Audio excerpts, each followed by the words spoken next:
네, 반갑습니다. 오늘 지금부터 제 123회 시민과 함께하는 문학톡톡 시작하도록 하겠습니다. 이번 달에는 강미정 시인의 시집 검은 잉크로 쓴 분홍으로 이야기를 나눠보도록 하겠습니다. 그 전에 먼저 부산 작가회의 김요아킴 회장님의 인사 말씀부터 잠시 들어보도록 하겠습니다.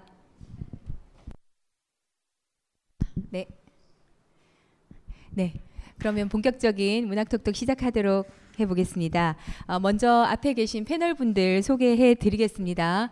먼저 오늘의 초대 시인이신 강미정 선생님께서는 1994년 월간 시문학에 어머님의 품이라는 시로 등단을 하셨습니다.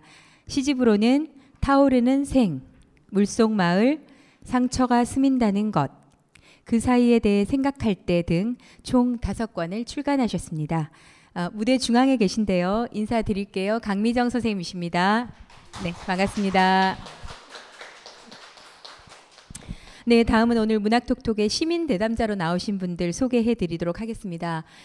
저희가 지난달에는 독서회 선생님들 두 분께서 패널로 나오셨었는데요. 이번 달에는 독서회에서 한 분의 선생님이 나오시고 또 소설가 문혜정 선생님께서 함께 자리를 해주셨습니다. 그 소설가가 읽는 시의 이야기는 어떨지 또 의미 있는 자리가 될 것 같습니다. 무대 왼쪽에 계신 문혜정 선생님 인사드리겠습니다. 선생님들 보시기에 왼쪽이라 제가 문혜정 선생님 인사드리겠습니다. 네, 그럼 마지막으로 오늘 초대한 눌 독서회와 또 대표 대담자 서희서 선생님 만나보도록 하겠습니다. 눌 독서회는 선생님께서 직접 소개를 좀 해주실까요? 예. 예, 눌 독서회는 2000년부터 만들어져서 한 멤버는 많이 있지만 고정적으로 나오신 분들은 한 9명에서 10명 사이가 되고요. 2010년에 백년호 서원에서 이제 그 늘 독서를 했고요. 지금은 신선 시사라고 하는 곳에서 지금은 매달 수요일, 매달 첫 번째 수요일 6시 반에 그렇게 해서 모임을 하고 있습니다. 구성원들은 각계각층의 여러 분야의 선생님들이 오시고 그 다음에 또 그 독서하는 책의 종류도 문학만 한정된 것이 아니라 어떤 과학부터 시작해가지고 여러 분야를 망라해서 그렇게 골고루 이렇게 독서를 하고 있는 현재입니다. 네. 앞서 인사가 빠져서 회장님 인사 말씀 잠시 들어보도록 하겠습니다. 나오시지요?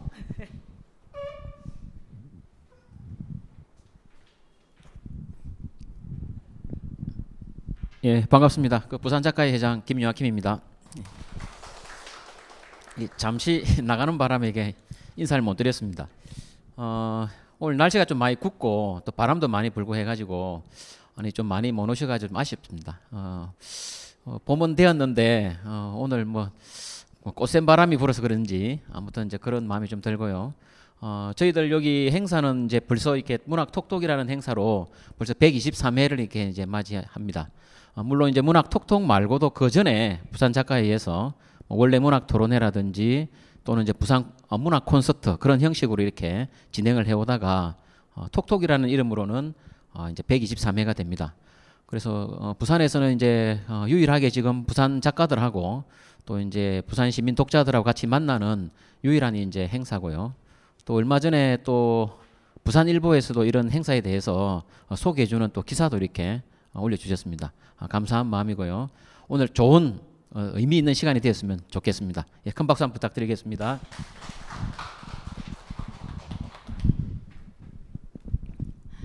네.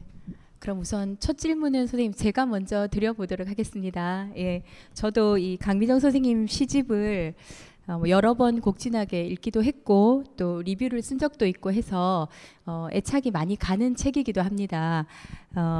일단 선생님 이번 작품을 출간했던 그 과정들과 또 선생님 개인적인 소회를 좀 말씀해 주시면 좋을 것 같습니다. 예.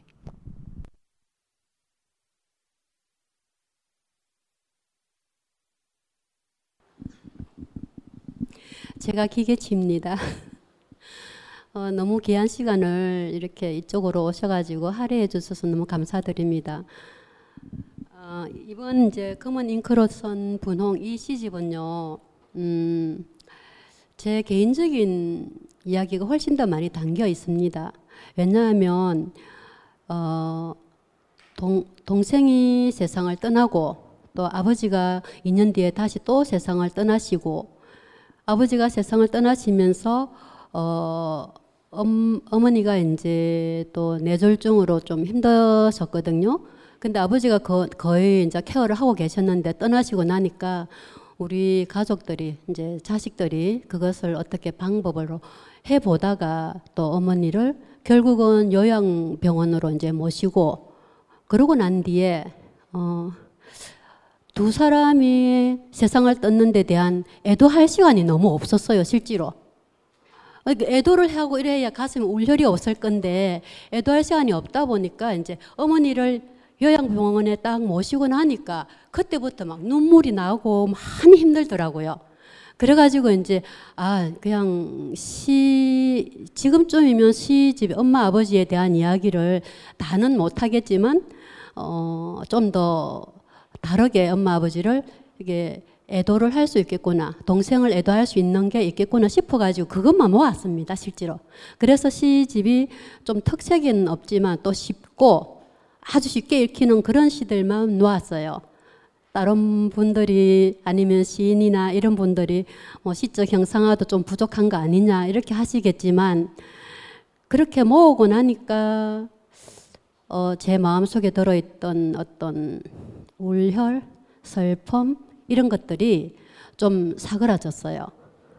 그랬고 그 다음에 이제 부산 책을 내고 나니까 눈이 갑자기 눈에서 번개가 번쩍번쩍 하는 거예요. 그래서 글이 안 보이는 거예요. 책을 보고 글을 쓰고 이제 사인을 이렇게 해야 되잖아요. 이제 제가 받은 분들에게 다시 또 책을 보내드리는 그런 게 있는데, 사인을 하는데 글씨가 자꾸만 꾸불꾸불해지고 너무 이상한 거예요. 그래서 이제 출간한 지 한 달도 채 안 되어가지고 병원에 갔더니 뭐 동공에 뭐 이렇게 구멍이 생겨가지고 빨리 수술하지 않으면 시력을 잃는다고 하는 거예요. 그래서 이제 수술하고 그 과정, 이제 요양하는 과정이 한 3개월 그냥 흘러버렸는데 책을 많이 못 보냈어요, 실제로. 그러다 보니까 한 3개월, 3월 달에 말이 냈으니까 4, 5, 6. 한 3개월 정도 지나고 나니까 책을 그냥 새삼스럽게 보내기가 너무 이상하더라고요. 그래서 그냥 막 모임 같은 데 있으면 가서 드리기로 하자. 이렇게 하고는 책을 많이 못 보낸 거에 대한 죄책감도 남아 있습니다. 이상입니다. 그래서 시집이 많이 촉촉하고 슬프고 그랬나 봅니다. 저도 그런 마음으로 읽었는데요. 무대에 이제 계신 패널분들도 그렇고 또 같이 함께 읽었던 독자분들도 그렇고 오늘 편안하게 작가님과 함께 이야기하실 수 있도록 마이크 위아래로 오가면서 편한 이야기 자리 나눴으면 좋겠습니다. 앞에 계신 선생님들 어떻게 또 읽으셨는지 혹은 질문 있으면 자유롭게 얘기 나눠주시면 좋겠습니다. 네.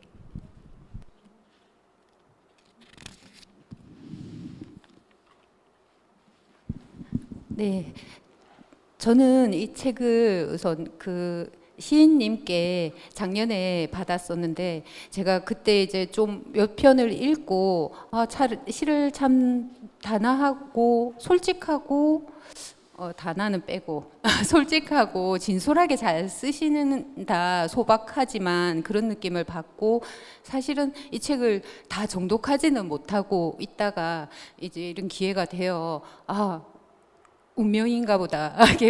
끝까지 읽으라는 내게 그런 기회가 왔네 생각을 하고 다 읽게 되었는데요. 시집 한 권을 다 읽는 게 정말 너무 오랜만이라 그 좋은 시를 양껏 읽었다는 그런 포만감이 오랜만에 들었고 그런 기분이 참 좋더라고요. 그래서 이런 그 분석을 위한 분석이나 제가 할 수도 없지만 그래서 이런 자리보다는 저도 시인님의 얘기도 듣고 다른 독자분들은 다른 선생님들은 어떻게 생각하시는지 그런 걸 듣고 저도 이 시에 대해서 조금 더 공부해보는 그런 시간이었으면 더 좋겠다 생각했는데 이 시가 저는 전체를 다 읽고 다시 한번 몇 번을 읽으면서 처음에는 더 깊이 이해하기 위해서 제가 읽는다고 생각했는데 뭐 다르게 읽으려고 해도 다르게 읽을 수 없는 시도 있었지만 또 시인의 말이나 이런 걸 듣지 않으면 내가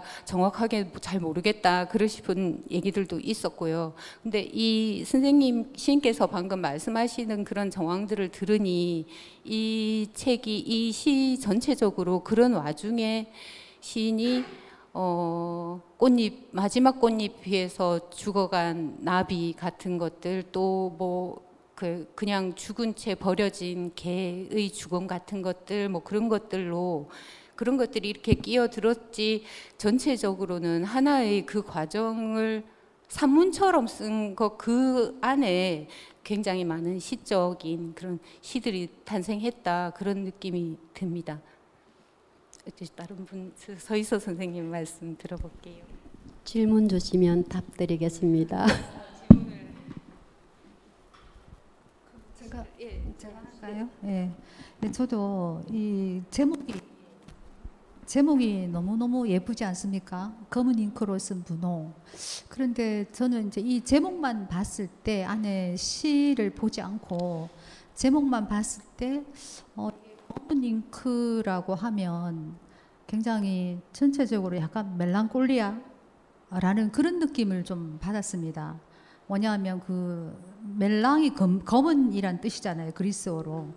그래서 그러면 우리가 이 검은 굉장히 우울한 그런 내용인가 하고 요 시집 16쪽을 보시면 이렇게 한번 이렇게 읽어봤는데요. 읽어보니까 굉장히 중간에 보면 3년에 보면 빛이 사라지면 윤곽이 사라지는 그림자처럼 당신이 사라지면 나는 나의 무엇이 사라지는가 라는 이 그 문장들이 가슴에 이렇게 탁 꽂히더라고요.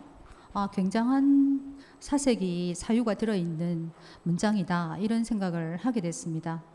그래서 이걸 전체적으로 봤을 때 저는 이제 이 부모님에 대한 아니면 누군가에 대한 그 어떤 분홍의 어떤 그런 생활들, 그런 추억들 이런 것들이 모여서 누군가에게 말하고 싶은 누군가에게 검은색의 잉크 그러니까 기록으로 남겨보고 싶은 우리가 사랑을 하면 굉장히 벅찬 감정을 가지지 않습니까? 똑같이 어떤 부모님에 관한 이런 것들들이 이제 너무 벅차서 뭔가 기록으로 남기고 싶은 그래서 시로 남기는 그런 내용인가 하고 저는 이렇게 또 그렇게 읽었습니다. 그래서 이런 부분을 시인 선생님께 한번 여쭤보고 싶습니다. 시작 노트가 어떻게 되는지. 네.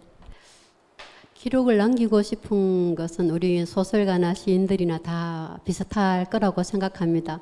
어떤 한 줄기 뭐 이렇게 빛을 봐도 무언가가 탁 머릿속에 들어왔으면 그걸 이제 잊지 않으려고 막 메모하잖아요.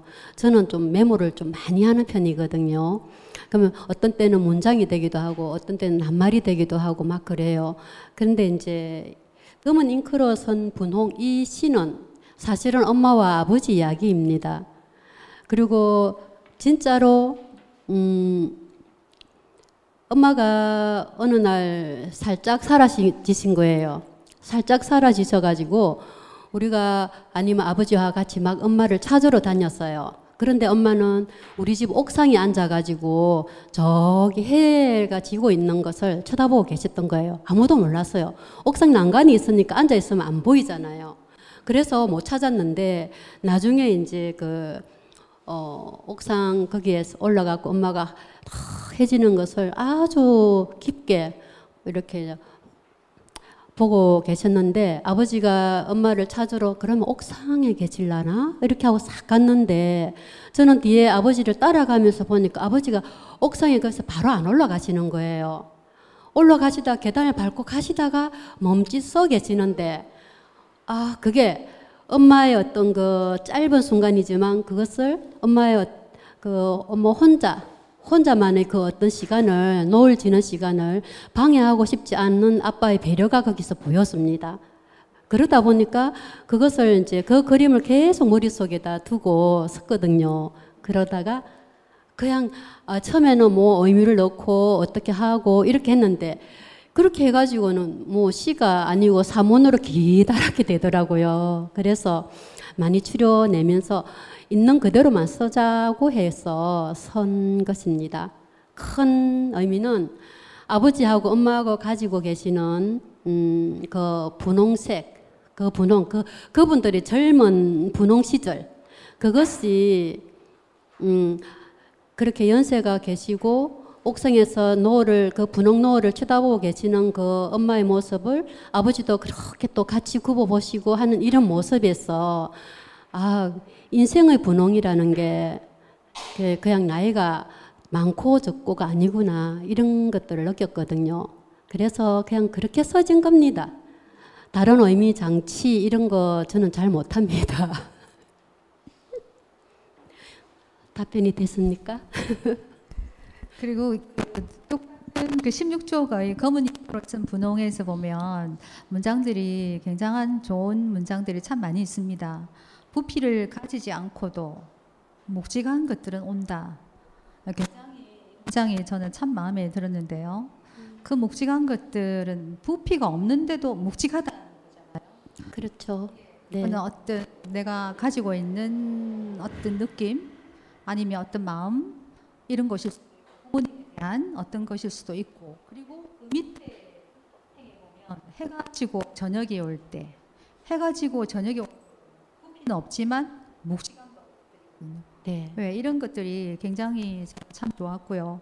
그 다음에 이 시의 그 맨 마지막 행에 보시면 먹물을 먹인 붓을 들고 달빛이 분홍 문장을 탁본한다 이렇게. 네. 그래서 저는 여기서 이걸 시로 남긴다, 기록으로 남긴다. 저는 또 그렇게 읽었습니다. 그래서 굉장히 이 구절부터 시작해서 굉장한 그 내용이구나 하는 생각이 들어서 참 좋았습니다. 감사합니다. 네. 제가 시를 좀 달달하게 썼어야 되는데 그죠? 제목처럼 달달한 시가 여기에 몇 편 없습니다. 시 속에 보면은 한 2편 정도 있을 거예요. 네. 그리고 제가 또 질문이 많아서 이게 책의 이렇게 구성을 보시면 1부에서 4부로 이렇게 나누어져 있습니다. 네. 그래서 혹시 작가 선생님은 이 구분에 어떤 의미를 가지고 구분을 하셨는지 그걸 조금 알고 싶습니다. 그걸 알면 제가 이 또 시집을 읽을 때 더 많이 이렇게 수용할 수 있고 이해를 더 잘할 수 있을 것 같아서 한번 여쭤보고 싶습니다. 네. 1부는 제가 1부, 2부, 3부, 4부로 나누었습니다. 근데 그 1부는 대부분 엄마와 아버지, 그 부모님에 대한 이야기가 좀 더 짙은 거, 좀 더 깊이 들어가 있는 거, 그런 걸로 구성했고요. 2부에는 이제 그 집이라는 곳을 나와가지고 밖에서 만나는 어떤 사회적인 상황이라든지 어떤 사람이라든지 아니면 그 말씀에서 오는 핵심적인 어떤 문장이라든지 이런 걸 가지고 시를 만들었고요. 이제 썼고요. 3부는 이제 제가 좀 살아오면서 굴곡이 좀 있었던 그런 이야기들을 조금 모았습니다. 그리고 4부에는 약간 저 자신에 대한 것, 저 자신이 헤쳐나가지 못한 것들도 있고 또 어떻게 용케 헤쳐온 것도 있고 그랬는데 거기에서 뭐 묶인 새 같은 이런 경우에는 그냥 제가 살고 있는 어떤 그 삶을 그냥 묶인 새에 묶여가지고 그냥 선 것 같은 그런 걸로 제가 이제 밖으로 나가지 못하는 어떤 그 상황들이 이 4부에서는 그런 게 조금 들어가 있습니다. 그렇게 읽으시면 조금 더 이해가 안 그래도 쉬운데 시집이 아주 쉽게 쓰여져가 있는데 좀 더 괜찮지 않을까 이런 생각이 듭니다. 네, 고맙습니다.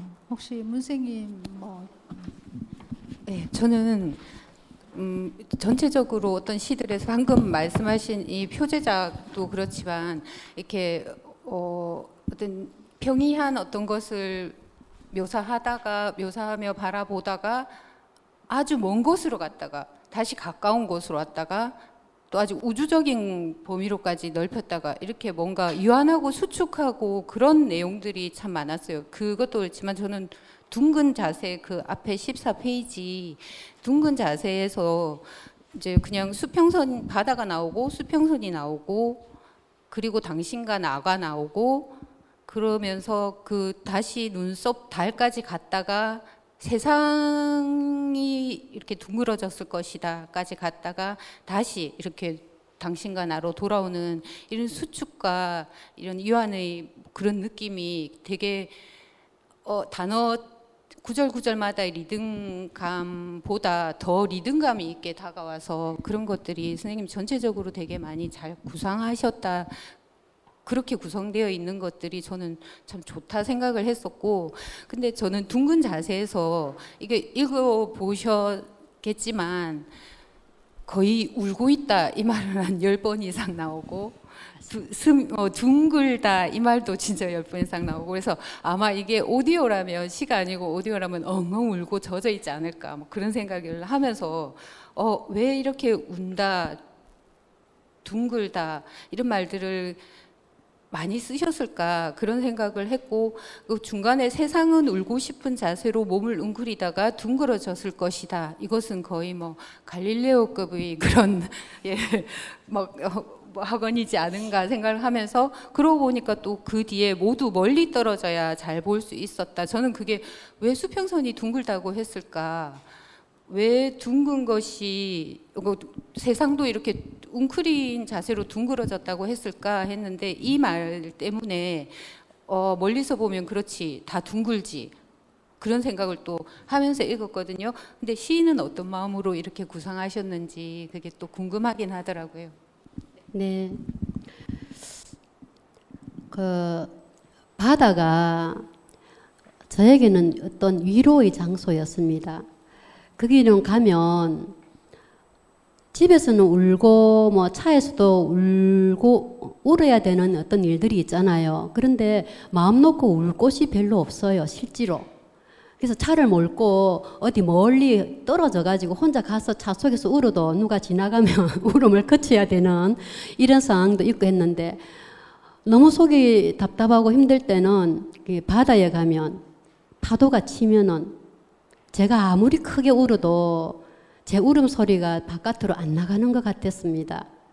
그래서 울 때는 사실 그 바다에서 그냥 발 펴놓고 뭐 이렇게 앉아가 엉엉엉 이렇게 울지는 않았잖아요.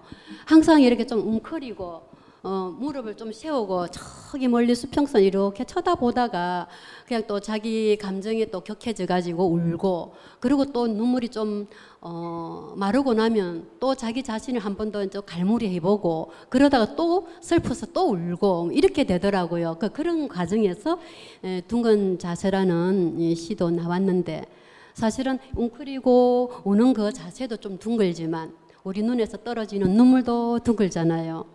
그리고 앉아서 수평선 보면은, 저는 예전에 그림 그릴 때 그냥 직선으로 쭉 이렇게 그렸거든요. 근데 실제로 바다에 가서 보면은 수평선이 둥글어요. 둥글게. 그러면 전부 달을 연결하면은 둥글게 동그랗게 나오겠구나. 이런 생각들도 들고 이래가지고 여기에서 시를 그 바다를 참 많이 갔네요. 네, 참 많이 갔네요. 삶이 그냥 어떤 굴곡을 넘길 때마다 집에서는 그 당시에 좀 더 많이 힘들었던 게, 저는 이제 저희 시어머니를 이제 좀 모시고 살았었어요. 그랬을 때 아주 그 시집살이 옛날 분이 되노니까, 그리고 그래서 하나부터 열까지 전부 다 지적을 하시는 거예요. 좀 잘하면 이거 왜 이렇게 했노? 못해도 저거는 와 저렇게 했노? 저는 이제 친정에서는 그렇게 안 배웠거든요. 조금만 잘해도 아이고 잘했다, 우리 딸내미 잘했네, 이런 것만 듣다가 갑자기 우리 시어머니가 제가 이것을 이제 오른쪽에 놔야 되는 자리를 오늘 한번 바꿔볼까 싶어서 왼쪽에 놨잖아요. 그러면은 다음날 오면은 다음 딱 보고 이거 왜 왼쪽에 놔놨는데? 처음부터 이런 식으로 이제 막 사람을 계속 이렇게 하시는 거예요. 그러니까 두부를 사러 가가지고 또 집에 들어가기 싫어가고 빙글빙글빙글 돌다가 늦게 집에 들어간 적도 참 많이 있습니다. 그리고 뭐 혼자서 울기 위해서 노래방 간 적도 있고요. 그게 이제 노래방 음악 아무렇게나 막 이렇게 틀어놓고 어떤 노래를 부르면 눈물이 날 때도 있지만 실제로는 울 곳이 없어가지고요. 그렇게 갈 때도 있고 조금 눈물이 나서 방에 이렇게 조금 조용하게 있으면 당신이랑 같이 이제 거실에서 당신과 같이 이야기를 나누고 막 이래야 되는데 제가 잠시 방에 들어가 있으니까 그걸 또 못 참으시고 벌컥 문 열고 들어가고 여기서 뭐 하는데 이런 식으로 막 하시고 그랬던 어떤 그런 어떤 생활에서 오는 그런 부분들이 많이 있었어요. 그래서 어떤 때는 뭐 동서에게 어머니를 맡기고 저 혼자 도망가듯이 바닷가에 가서 좀 울고 오고 나면 사실 좀 편하더라고요. 그리고 다 잊어먹게 되고 오늘 슬펐던 거 오늘 풀고 나니까 괜찮아지더라고요. 그래서 그렇게 계속 다니다 보니까 어느 날 이런 시가 나온 것 같습니다. 뭐 시라는 게 전부 다 삶이지요, 뭐 안 그런가요? 그럼 선생님 그런 이제 시들을 이렇게 모으고 나서 슬픔이 좀 사그라들었다 하셨는데 본인이 쓴 시 중에서 오늘 한 시를 한번 우리 시인의 목소리로 직접 들어보는 시간을 좀 가져도 괜찮을 것 같은데 선생님 시 하나 골라주시고 또 그 시를 어떻게 해서 이렇게 선택하게 됐는지에 대한 이야기도 좀 들려주시면 좋을 것 같아요. 네. 네, 이 시집에서 가장 슬프지 않은 감정으로 쓴 시가 하나 있습니다. 그게 제일 첫 페이지에 나와 있는 활짝입니다. 아니 또 독자분들께서는 그렇게 읽으셨는지는 모르겠습니다만 제가 이 시집 속에서 어떤 시를 배치하고 또 1부, 2부, 3부, 4부 나누고 이렇게 하면서 그래도 그 중에서 가장 그리고 앞으로 시를 쓴다면 이렇게 쓰고 싶다라는 거 이거 하고 저기 뒤에 벚나무 흰 치마라는 거 하고 그 아마 한 3편 정도 되는데요. 그게 슬픔이라는 어떤 감정이 안 들어가 있는 겁니다. 저는 활짝 이거는 저희 아버지가 저에게 우산을 받쳐줬던 거 생각이 났는데 그냥 그대로입니다. 지하철 탔는데 그런 사람이 탔었어요. 그래서 그냥 그대로 그냥 진술한 겁니다. 낭독하겠습니다.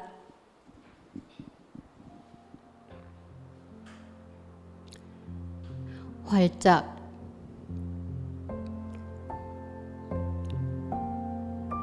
바짓단이 다 젖은 아버지가 눈이 까만 아들을 옆구리에 끼고 지하철을 탔다. 빗물 흐르는 우산을 발밑으로 내려놓고 휘청거리는 아들을 꼭 껴안는다. 아버지를 보며 아들이 활짝 웃는다. 지하철은 쏴 빗소리를 내며 달린다.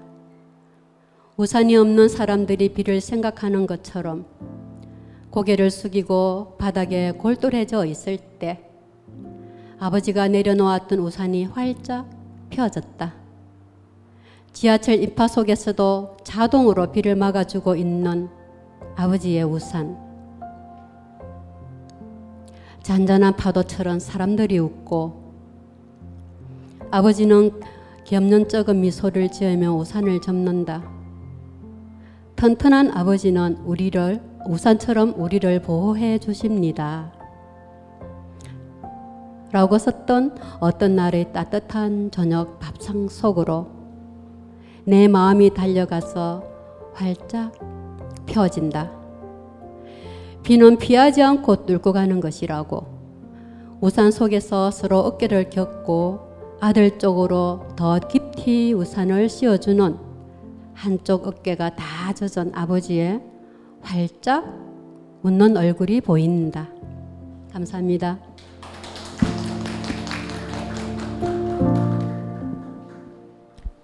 예, 저는 이 시와 관련해서 금방 우리 선생님께서 읽어주셨는데 활짝이라는 이 단어를 쓰고 보통 이렇게 제목에 어떤 문장 부호를 잘 붙이지 않는 경향이 있는데요.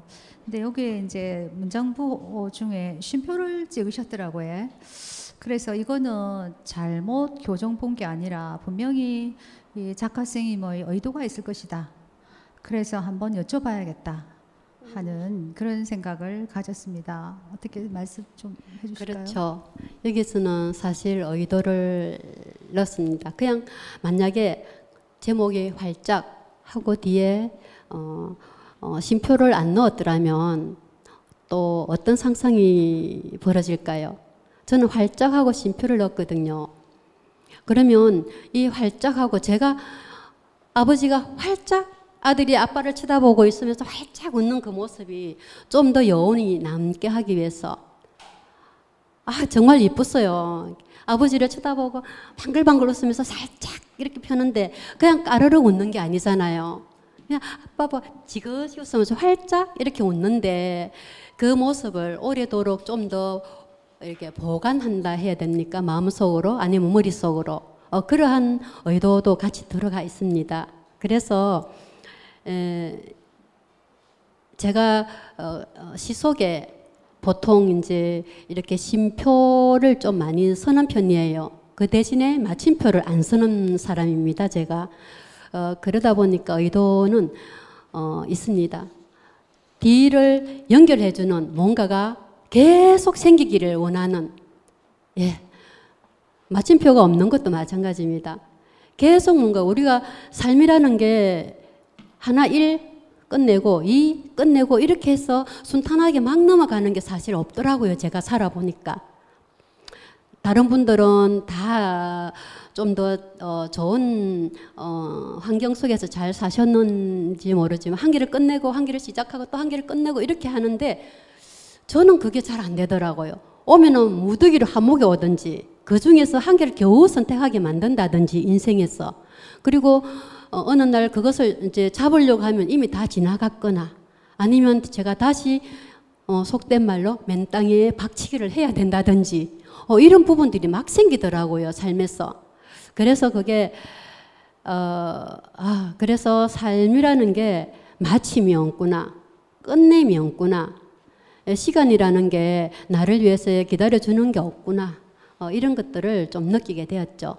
그래서 시에서는 보통 이제 마침표가 거의 없고요. 아마 한 개 정도 있을 겁니다. 이쪽에 시 쓴 거 중에서 시집 속에서는 나머지는 활짝 하고 그 뒤에 콤마를 찍고 그 뒤에 오는 어떤 상상력을 독자들도 활짝 하면은 소리는 안 나니까 활짝 하면은 어떤 상상을 하실지 그 상상의 그 괄호를 둔 겁니다. 다르게 상상하시기를 바라겠습니다. 네, 선생님. 그래서 저도 선생님처럼 활짝하고 쉼표를 찍고 이게 만약에 제목이 활짝만 있었더라면 이 활짝이라는 이 부사 자체를 가지고 여기에 이제 초점을 맞추어서 썼을 것이다라고 생각을 했는데 그런데 활짝하고 쉼표가 있어서 이거는 부사가 아니라 뒷부분의 어떤 행위나 이런 것들에 초점을 맞추어졌다. 저는 또 그렇게 읽었습니다. 그래서 지금 선생님 말씀을 여쭙고 들어보니까 그 말이 맞겠구나. 활짝 웃는다. 활짝 펴졌다. 활짝 웃는 얼굴이 보인다. 이렇게 뒷부분에 이렇게 초점이 맞추어져 잘 쓰셨다라는 생각이 들고요. 그리고 제가 이거는 또 여쭤보고 싶은 게 15쪽에 보시면 2량짜리 무궁화호 열차가 있습니다. 네. 이때 다른 것보다는 딱 제목에서만 왜 선생님께서는 이 작품을 쓰실 때 2량짜리라고 이렇게 했을까? 이런 그 부사어를 붙였을까? 이런 생각이 들어서 그걸 한번 여쭤보고 싶습니다. 네. 대구에서 저기 포항으로 가는 열차 중에서요. 지금은 이제 사라졌는데 2량짜리가 있습니다.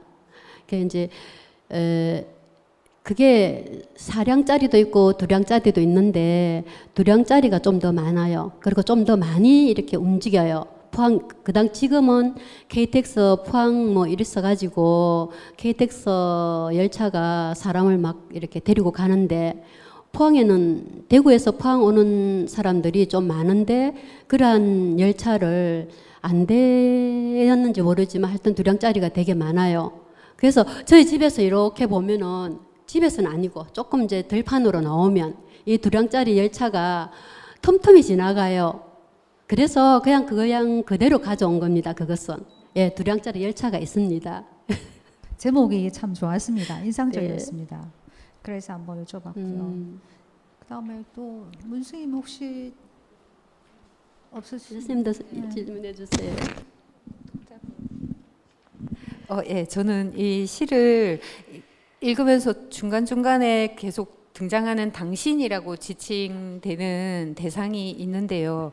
그게 부모님처럼 읽힐 때도 있고 그냥 시인이 직접 독자에게 말을 거는 것처럼 읽힐 때도 있지만, 그냥 연인 사이의 사랑하는 대상으로서의 당신으로 읽는 편이 훨씬 즐겁고 재밌다 이런 생각을 하면서 읽었거든요. 근데 그래서 또 유난히 가슴에 손을 얹는 그 당신이 자주 등장하지 않습니까? 그래서 이게 처음에는 그냥 조금 에로틱한 그런 느낌으로 막 읽었지만, 그래 이거는 어떤 바로 그 존재의 근원에 닿고자 하는 그런 행위이겠다 그런 생각도 했습니다. 그런데 이제 뒤에 보면 선생님은 여기 이 총 그 당신으로 등장하는 사람이 절벽에 지은 집이기도 했다가 그렇게 묘사되기도 했는데 유독 사랑이 좀 어렵다 이런 느낌이 들었거든요. 그래서 이 안에서, 이 시집 안에서, 그래서 선생님이 특히 그렇게 생각을 하시는지, 저도 소설에서 사랑 이야기를 쓰시는 분들도 있지만 그게 드물기도 하고 진짜 좋은 사랑 이야기는 참 어렵다는 생각이 들더라고요. 그래서 그런 거 한번 여쭤보고 싶었어요. 네, 고맙습니다. 저는 연애라고 하는 것이 잘 없었습니다. 실제로. 정말 이제 어릴 때 아마 어떤 사건이나 부모님께 사랑을 받기 위해서 엄청나게 노력했던 그냥 어린 저였거든요. 맞이고 동생들이 4명이나 있고, 그러다 보니까 아버지 엄마가 저에게 신경 써줄 시간이 없었던 것 같아요. 그래서 저는 좀 더 자의식도 약하고 좀 뭐랄까 남들에게 훅 나서는 것도 좀 잘 못하는 것 같고 막 그래요. 근데 이제 시를 쓸 때 하나의 장치입니다. 속이는 거죠, 독자님들을. 왜냐하면 연애나 뭐 이렇게 할 때 당신이라는 게 딱 들어가게 되면 연애시로 읽어도 충분히 무방하거든요. 그래 무방한데 그때 엄마나 아버지나 동생이나 나 적어도 이제 어린 저를 찾아낼 때나 이럴 때도 다 당신으로 다 표현을 해버렸어요. 그게 이제 한정 뭐 이렇게 만약에 연인이라는 어떤 당신이 아니고 연인, 나의 연인이요 뭐 이렇게 했다 하면 좀 한정되는데 나의 당신이요 이렇게 하면 좀 더 벌려져 있고 좀 더 넓은 의미로서 다가오더라고요. 그래서 하나의 거짓말 같은 장치입니다. 그냥 당신으로 읽어주시면 좀 더 달달하고 맛있는 시가 될 것 같습니다. 그럼 문혜정 선생님 혹시 기억에 남는 시 하나 낭송해 주시렵니까? 네. 네, 그래서 저는 연인의 손을 잡고 연밥을 딴다, 그것도 너무너무 좋더라고요. 그런 느낌이. 그래서 저는 그냥 아예 연애라고 제목이 있는 시가 있었어 가지고 이걸 한번 낭독해 볼까요, 선생님? 네, 페이지 102쪽이고요. 연애. 살아보지도 않은 2000년의 달빛을 밟고 한 번은 당신이 오고 한 번은 내가 오는 사이라 하여 우는 마음을 데리고 물가에 앉아 그윽한 세계란 한 번 와서 한 번 가는 세계, 한 번 가서 영영 오지 않는 세계. 한 번은 연두빛 봄비로 오고 한 번은 봄비 스민 봄꽃으로 와 어렵게 만난 이 봄날을 기다리는 시절. 살아보지도 않은 2000년의 달빛과 새바람 많은 음력 2월의 짧은 만남을 스쳐가는 사이라 하여 울 수가 없는 마음을 데리고 물가에 앉아 번쩍 하늘을 찢어내는 순간에 봄날은 계속되고 번쩍 한 번의 섬광에 살갗을 찢는 봄꽃은 계속되고 50번째 만나고 헤어져서도 영영 오지 않는 쪽은 당신이어서 우리의 연애는 푸르스름한 저녁 무리에 어리는 안개라. 잔주름 많은 마음을 펼쳐 살아보지도 않은 2000년의 달, 빛을 하염없이 끌어안은 여기는 가지도 오지도 않는 단 하나의 세계, 그윽한 마주침으로 곧 사라질 물빛에 모두가 젖고 새로 돋아날 울음으로 모두가 우는 곳.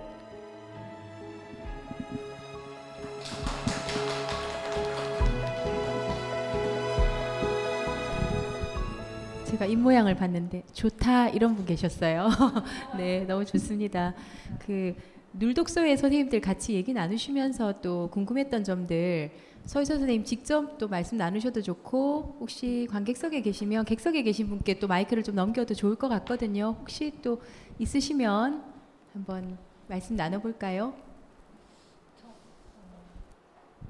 저는 여기 24쪽에 보시면 어떤 이야기가 있었냐면 여기 이제 개 죽음에 대해서 여기 보면 기꺼이 다른 것이 되어가고 있는 중이라는 이런 제목이 있습니다.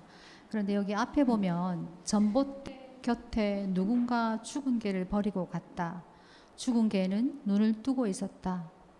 이런 내용이 나옵니다. 그리고 유기견이 죽으면 일반 쓰레기 봉투에 담아 놓으면 수습해 갑니다. 눈 뜨고 죽은 개를 포대기에 싸서 쓰레기 봉투에 담았다.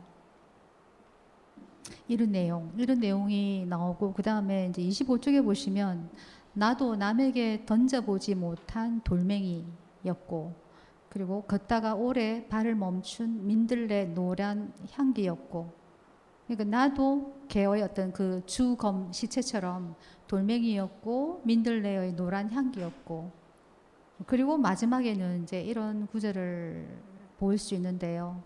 기꺼이 아무것도 아닌 것이 되어가는 중인지도 모를 일이다. 그러니까 여기에 보면 이런 어떤 죽음을 어떤 시체 죽음으로 시각적으로 이렇게 표현을 하고 계셨는데 굉장히 기꺼이라는 이 말에서 굉장히 제가 꺼이꺼이 울었습니다. 네.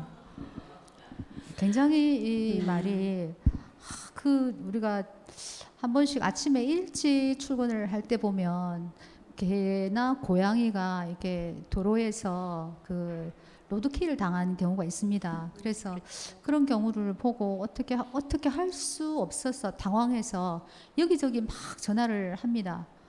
하면 돌아오는 대답이 쓰레기 봉투에 넣어서 버리십시오 하는 그 말씀을 듣고 우리도 똑같은 우리의 어떤 인간도 똑같지 않은가 이런 그것에서 굉장히 저는 이 시를 힘들게 읽었고 힘들게 생각도 하게 되고 인간이 왜 이러나 하는 그런 생각까지 하게 되어서 정말 같이 잘 읽었던 그런 시 중에 하나입니다. 그리고 여기 보시면 여기에 저는 조망만한 고요가 나오는데 32쪽에 이 조망만한 고요라는 이 제목하고 이 시 전체가 주는 그 울림은 굉장히 이렇게 공감을 많이 가지게 하는 보통 우리가 눈이 많이 왔을 때 거기에 아무도 없고 나만 있고 고요한 가운데 그런데 거기에 나비가 날개도 접지 않고 절명한 나비 한 마리가 있다면 그것을 바라보고 있는 시인은 어떤 모습이었고 어떤 마음을 가졌을까 하는 그 상상을 해보니까 이 시가 정말 굉장히 디테일하게 쓰셨다. 그러니까 이 고요 자체를 저는 제가 이제 받아들이기에는 이 고요 자체를 굉장히 디테일하게 묘사를 참 잘하셨다 하는 생각이 들어서 시인이 아니면 이걸 이렇게 표현할 수 있을까 하는 그런 생각이 들었습니다. 요거는 어떤 상황에서 선생님께서 시를 쓰셨을까요, 혹시? 네. 앞에 말씀하신 기꺼이 다른 것이 되어가고 있는 중이라는 이 시도 사실은 우리 집 옆에 전봇대가 하나 있어요.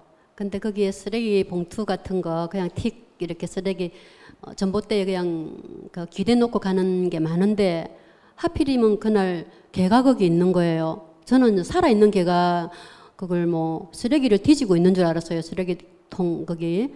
근데 가보니까 이제 이미 죽어가지고 배가 좀 불룩하게 나와가지고 부패가 되고 있는 중이었어요. 너무 놀랐어요. 제가 정말 너무 놀랐어요. 어떻게 사람이 죽은 개를 저렇게 버릴 수가 있느냐고, 도대체 저것도 생명이었는데 어떻게 저럴 수가 있느냐고 저 막 속으로 붕괴를 했거든요. 그래가지고 이제 그 시청 그 청소과 거기에다 전화를 냈더니 쓰레기 봉투에 담아갖고 거기에 나누면 됩니다. 가갑니다. 이러는 거예요. 정말 이상했어요. 느낌 너무 이상했어요. 아니 도대체 우리 인간이 도대체 뭔데?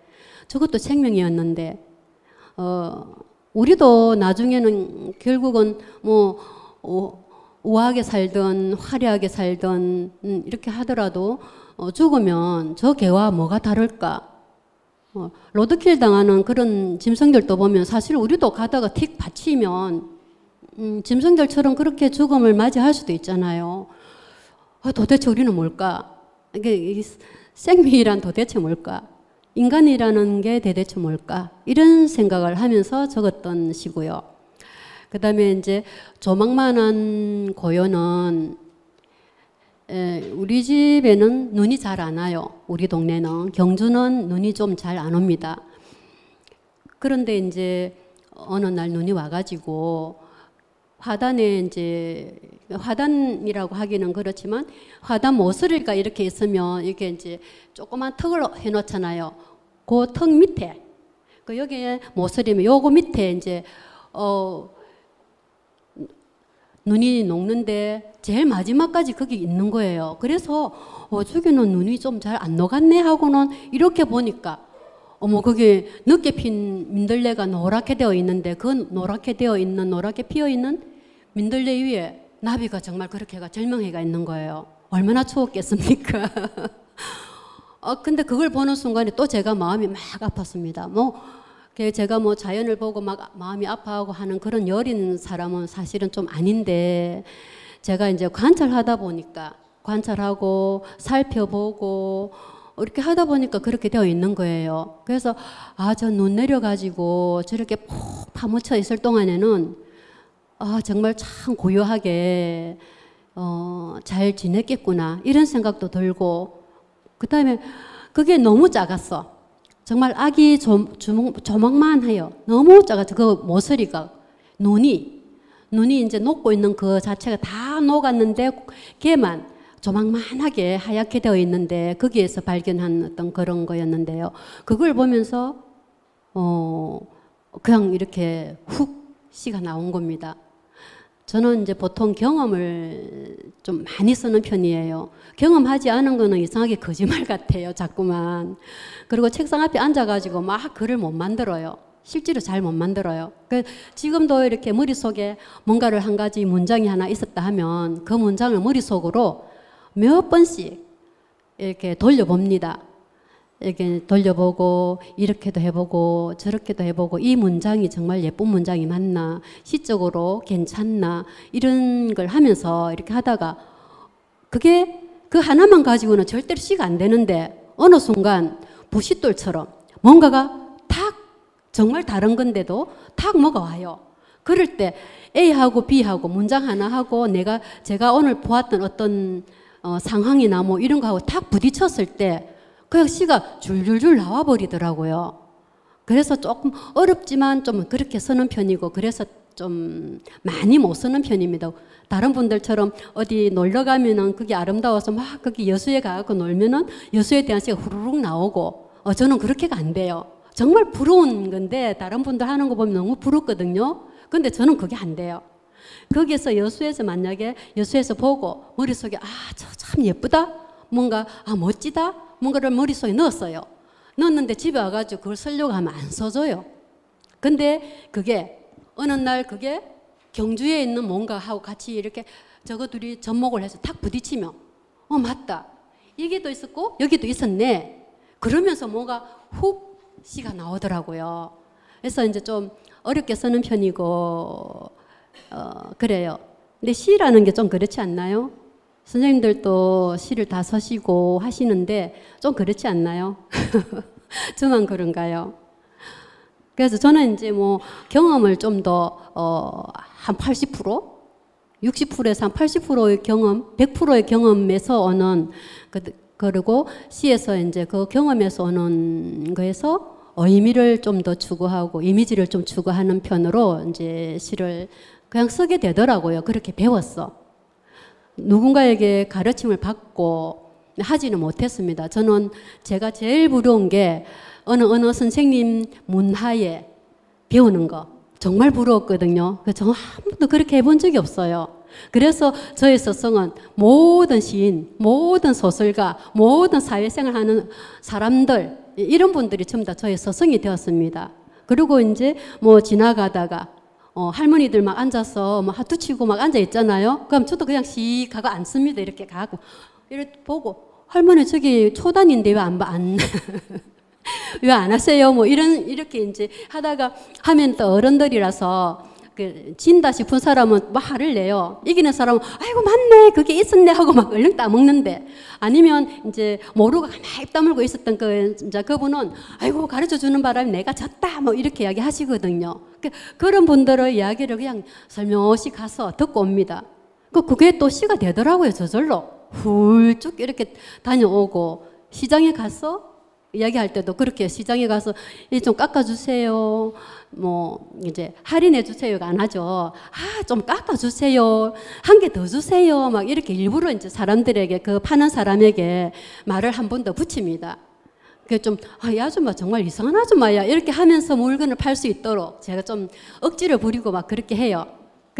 그래가지고 이제 물건 한 개 사오기도 하고 막 이렇게 하면서 어른하고 이제 그 장사꾼하고 이야기를 하죠. 재밌어요, 해보면은. 그런 게 이제 또 시가 오기도 하고 그래요, 선생님. 재밌네요, 선생님. 혹시 서혜서 선생님께서도 혹시 시집 읽으시면서 마음에 들어왔던 시 한 편 골라보셨나요? 너무 많은데 네. 그 중에 하나만 읽겠습니다. 37쪽에 벚나무 흰 치마.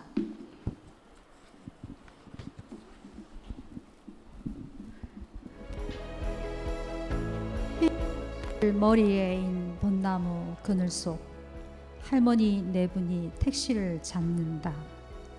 와그르르 쟁강 논요강 굴러가는 소리가 난다. 마침 그늘을 나온 뽀얀 할머니 곁으로 택시가 미끄러지며 섰는데, 할머니는 반가워서 그늘 속을 향해 얼른 오라고 손짓을 한다.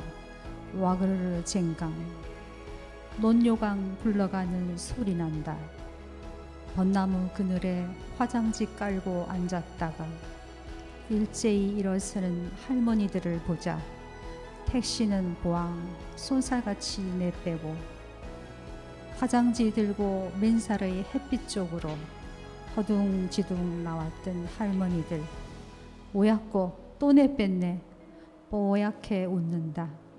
처자들은 치마만 살포시 들쳐도 야타 야타 차들이 선다 카더마는 돈 준다 캐도 안 서네 안 태워주네 웃는다. 제일로 곱은 논실대가 네가 치마를 한번 들쳐 벚나무 흰 꽃 그늘 속 논요강 굴러가는 소리 환한.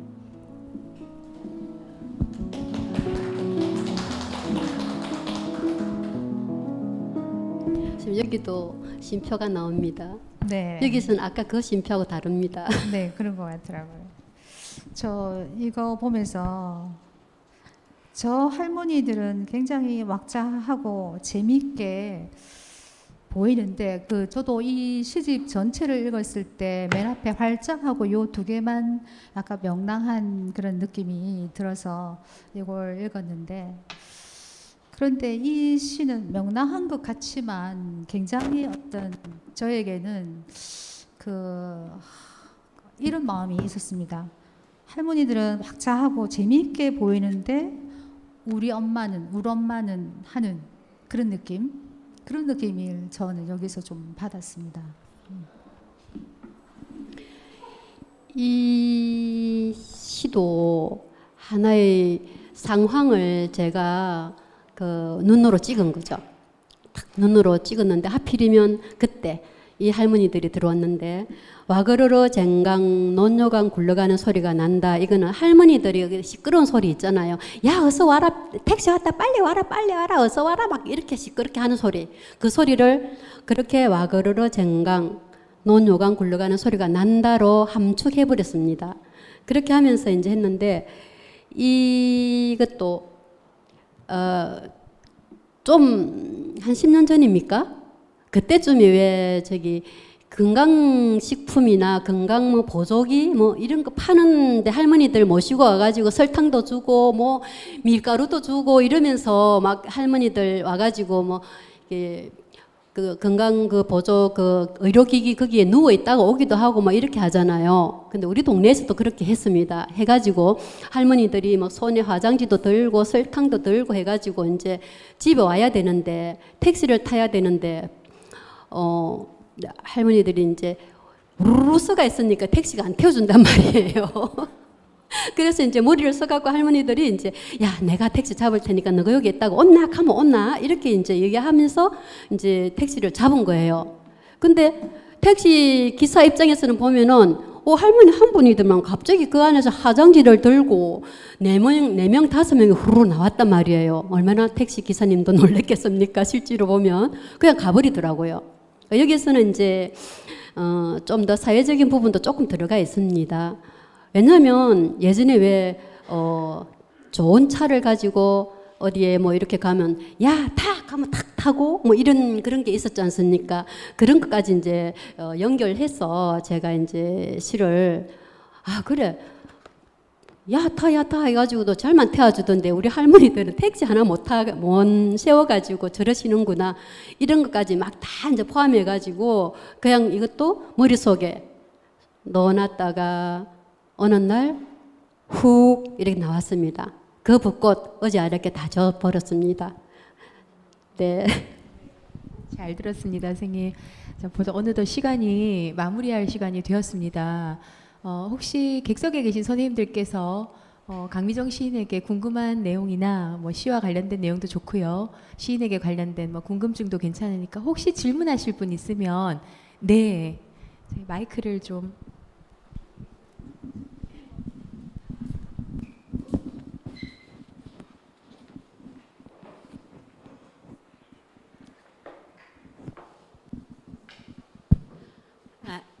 네, 반갑습니다.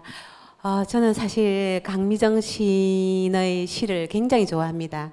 그 예전의 시집 상처가 서민다는 것과 또 타오르는 생에 들어가 있는 그 시라든지 그 조금 전에 말씀하셨던 강미정 시인께서 나는 여행을 해가지고 풍경을 두고 쓰는 시를 쓰는 사람들이 참 부럽더라 하고 말씀을 하시면서 본인은 그렇게 시가 안 써진다고 말씀하셨잖아요.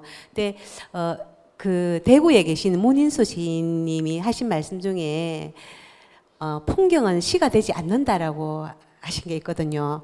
그래서 저도 그거 생각하면서 이 시집 여기 말고도 이 시집에도 금은님 글을 쓴 분홍에도 많이 있지만 경상도 어머니의 그 경상도 사투리에 대해서 말이 많이 들어가 있잖아요. 그런 부분이 너무 정겹게 와닿고 이러는데 53페이지 시를 제가 몇 번이나 자꾸 쳐다보면서 그 제목이 숨이에요. 숨.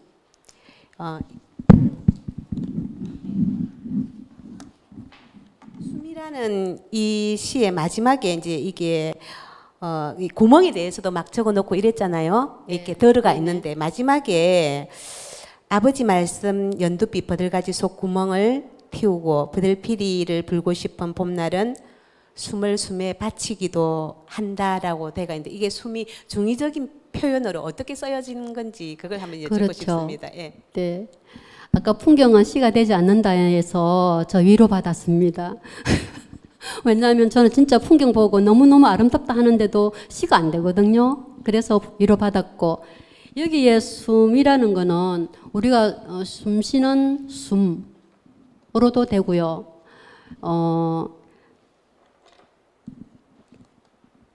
이 시는 네. 저희 아버지하고 저는 어릴 때부터 아버지랑 이제 산에 나무 할 때 종종종 거의 대부분 따라갔습니다. 근데 이제 이거는 저희 집에 이제 오이를 이제 경작할 때인데요. 오이를 하면은 우리 지주대가 있어야 되잖아요. 지금은 지주대도 참 잘 나오더라고요. 정말 멋진 지주대가. 근데 그 당시에는 그 A 지주대하고 B 지주대하고 이렇게 연결해갖고 위에 묶어가지고 또 줄로 또 묶어갖고 이렇게 해가 쭉 이렇게 이제 그 오이밭을 했거든요. 근데 아버지가 그 나무를 이제 하러 갔었어요. 산에. 저도 따라가고요. 근데 아버지가 가지고 가신 탁주 이런 거 가지고 산에다가 놔놓고 절을 하시는 거예요. 왜냐하면 지주 때는 썩은 나무 가지고는 못 하거든요. 근데 이제 못 하는데 그러면서 아버지께서 말씀하시는 거예요. 산신령님, 제가 꼭 필요한 것만 50몇 개, 만약에 50몇 개면 필요한 것만 나무를 해가지고 가겠습니다. 잘 부탁드립니다. 뭐 이러면서 막 빌어요, 아버지께서. 와, 그랬는데 이제 그렇게 해가 온 어떤 그런 거 하고, 그 다음에 이제 제가 너무 힘들어가지고, 아버지 요즘 너무 힘들어요. 막 이제 농담으로 저희들은 이제 아버지랑 좀 많이 지냈어요. 가면 아버지 목을 막 끌어안고, 아버지 너무 힘들어요. 막 이렇게 하고, 등에 이제 막 엎이기도 하고 막 이렇게 다 컸는데도 일부러 이제 엎이기도 하고 막 그랬는데, 그렇게 하고 나면 아버지께서 항상 그렇게 말씀하셨어요. 그래, 힘들 때는 콧구멍에 바람이라도 쐬야지. 숨구멍에 숨이라도 넣어야지. 이런 말씀을 하셨어요. 그래서 그게 다 연결되면서 이 시가 이제 아버지를 생각하면서 이 시가 나왔어요. 버들피리 혹시 만드실 줄 아세요? 만드는 걸 봤습니다. 네. 저는 이제 그 버들피리를 아버지가 저희 동네에서 아버지만 우리들을 위해서 피리를 만들어 주신 게 우리 아버지만 그렇게 하셨어요. 그래서 지금 저도 버들피리를 진짜 잘 만듭니다. 그렇게 했는데 그러한 부분들이 다 포함하고 아버지 숨구멍 이렇게 하니까 이 시가 그냥 나왔습니다. 그래서 그 숨에 바치기도 한다라는 부분이 쌤 봄의 숨에 우리의 숨을 바치기도 하고 우리의 숨을 아버지 숨에 바치기도 하고 그러한 중의적인 표현을 한 것입니다. 네. 그리고 혹시 뭐 독자분들 시낭송 있으시면 하시든지 해도 되겠습니다. 혹시 되나요 혹시? 네. 그러면 우리 더 있으십니까? 마무리를 해도 되겠습니까?